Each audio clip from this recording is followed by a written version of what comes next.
Udah mulai ya? Well, halo semuanya, saya Ari Marti. So, ini adalah tugas kelompok untuk kewarganegaraan. And for this time, kita akan ngebahas tentang uh, penyalahgunaan atau pelanggaran norma-norma yang banyak terjadi dalam proses terbentuknya suatu pemerintahan. Nah, in this time saya akan bahas ada 4 contoh dari suatu penyalahgunaan yang terjadi pada saat pemilu yang melanggar hak-hak kewarganegaraan warga negara secara lebih majority dan juga melanggar kepentingan ke banyak kelompok-kelompok tertentu. Itu there are 4 things that I'm going to discuss you, so you better stay tuned.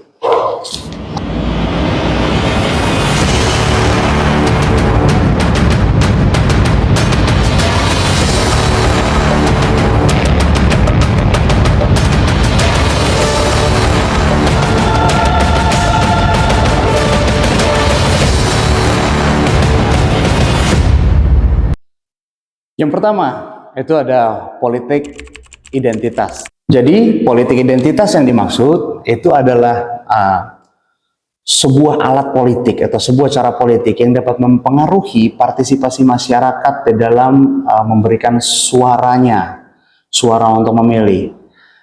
Tapi, cara yang digunakan itu salah dengan yang saya bilang tadi, mementingkan atau menitik beratkan pada kepentingan suatu golongan tertentu atas dasar suku atau agama dan kepercayaan tertentu. Saya baru browsing soalnya, jadi baru tahu gitu. Makanya saya bilang.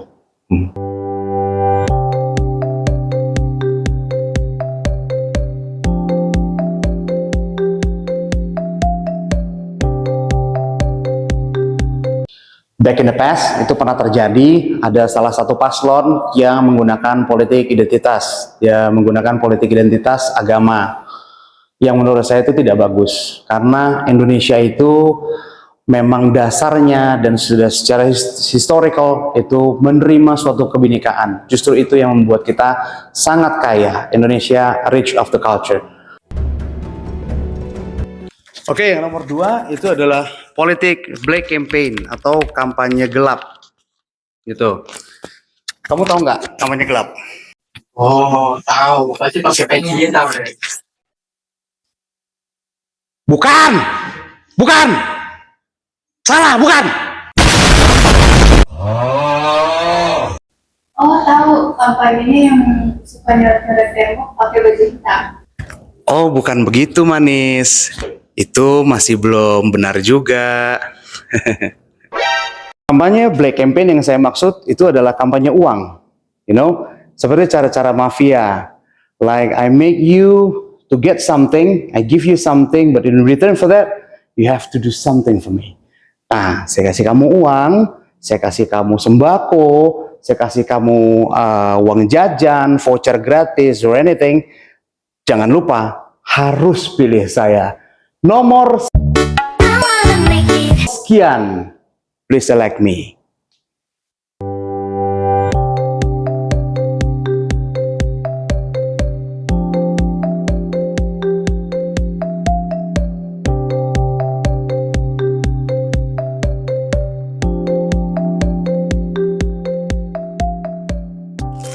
Kemudian ada lagi buzzer. Jadi buzzer itu seperti menggunakan influencer, actress, actor, public figure. Nah, itu dipergunakan untuk bisa mendapatkan suara yang banyak. Membuat kamu terlihat menarik di mata publik, membuat kamu terpercaya di mata publik. Nah, biasanya menggunakan buzzer influencer. Saya kurang tahu sih, secara etik ini dibenarkan atau tidak. Kalau in a business, itu sebenarnya dibutuhkan. Tapi kalau kita bicara soal norma-norma, saya rasa tidak perlu ya, karena setiap warga negara itu punya hak yang sama memilih dan mereka punya tingkat kejelian, penilaian, dan kepercayaan masing-masing. Nah, pendapat itu tidak perlu dipengaruhi, karena dari kampanye calon pemimpinnya secara langsung, orang dapat tahu programnya, orang dapat tahu karakter dan kriteria si pemimpin tersebut, sehingga interest akan timbul dengan sendirinya. Buzzer menurut saya tidak terlalu diperlukan. Dan saya kategorikan, saya classified this as a wrong things in pemilu.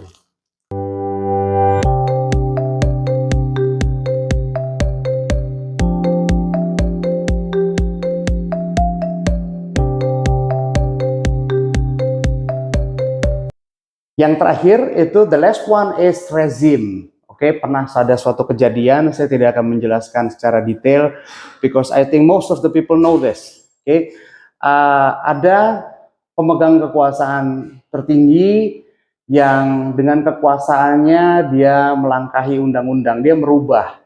Itu jelas-jelas melanggar norma hukum dan seluruh warga negara Indonesia itu heran. Saya tidak bisa mewakili seluruh warga negara, cuman as my opinion and most of the citizen itu pasti keberatan dengan tindakan tersebut.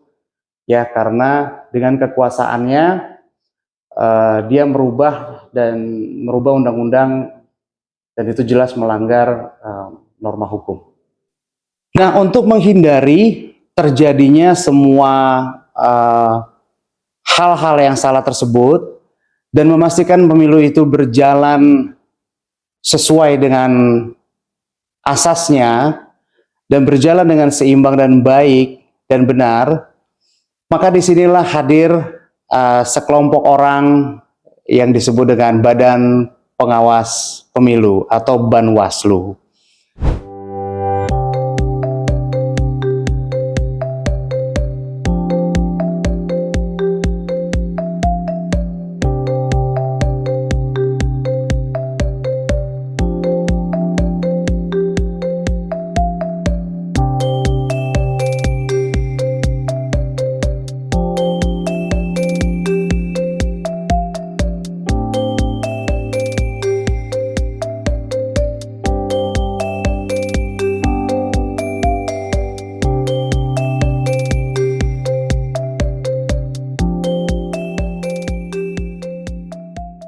Sukseskan pilkada di daerah Anda, karena satu suara sangat berarti.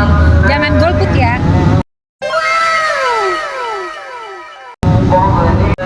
Pilkada semakin di depan mata. Jangan lupa tanggal 27. Pilihlah calon-calon pemimpin daerah Anda yang bebas dari korupsi dan bukan mantan narapidana. Saya pastikan kualitas daerah Anda tergantung dari pemimpin yang Anda pilih. Salam sukses Pilkada Indonesia. Supaya demokrasi di Indonesia semakin maju, saya berharap teman-teman ikut menyukseskan pilkada ini dan tidak meninggalkan hak pilih suaranya. Karena ditinggal itu rasanya sakit.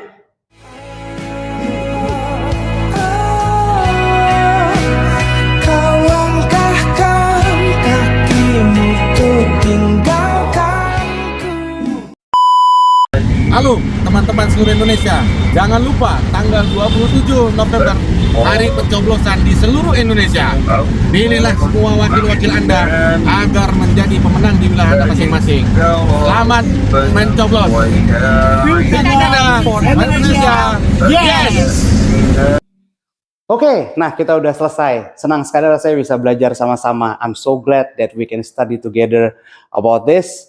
I'm going to see you again in the next video in a further time. Thank you.